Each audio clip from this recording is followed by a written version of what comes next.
નર્મદા જિલ્લાના નાંદોદ તાલુકા હાથીપગાના 3 શંકાસ્પદ કેસ નોંધાતા જિલ્લાનું આરોગ્ય તંત્ર દોડતું થઈ ગયું છે. આરોગ્ય વિભાગ દ્વારા 10 થી 12 ફેબ્રુઆરી 3 દિવસ સુધી સામૂહિક દવા ગળાવા તથા તારીખ 13 અને 14 ફેબ્રુઆરીના રોજ મોપ-અપ રાઉન્ડનું આયોજન કર્યું છે. રાજપીપળા શહેરમાં કુલ 9 વોર્ડમાં 16 તારીખથી ડોર ટુ ડોર દવા ગળાવાનું અભિયાન ચાલુ કરવામાં આવશે. બંને તાલુકામાં કુલ 3,77,000 લોકોને DEC તથા આલ્બેન્ડાઝોલ નામની દવાઓ ગળાવવામાં આવી છે. આરોગ્ય વિભાગના જણાવ્યા અનુસાર લિમ્ફેટિક ફાલેરિયા જે હાથીપગ તરીકે ઓળખાય છે.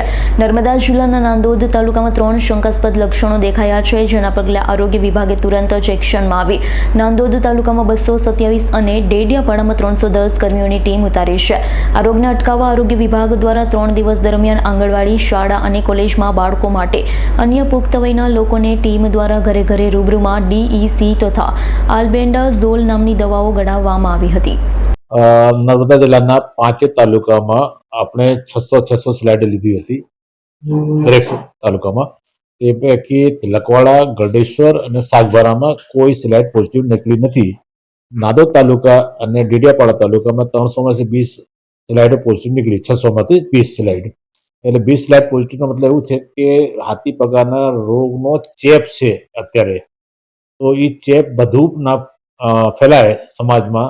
એટલે નાંદોદ તાલુકાની આખી વસ્તી અને ડેડિયાપાડા તાલુકાની આખી વસ્તીને આપણે એક દિવસના કાર્યક્રમ ભારત સરકારના જે નક્કી કરવામાં આવેલ એ મુજબ બધાઓને એક દિવસમાં DECની ગોળી ઉંમર પ્રમાણે અને એક એલ્બેન્ડાઝોલની ગોળી કૃમિનાશકની એ આપણે ગળામાં આવી.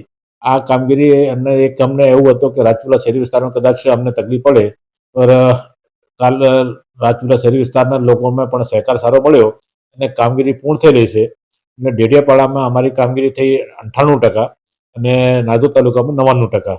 એટલે આજે અમારા મોપ-અપ રાઉન્ડ ચાલુ છે. જો 1-2 ઘરો છૂટી ગયા છે, એકાદ 2 વ્યક્તિઓ જે બહાર ગયા હોય એવા જે વ્યક્તિઓ રહ્યા છે, એટલે એ કામગીરી અમે એક જે વ્યક્તિ મળતા જશે અને પૂર્ણ કરતા રહીશું. એટલે અત્યારે અમારી આ કામગીરી મોપ-અપ રાઉન્ડ તરીકે ચાલી રહી છે.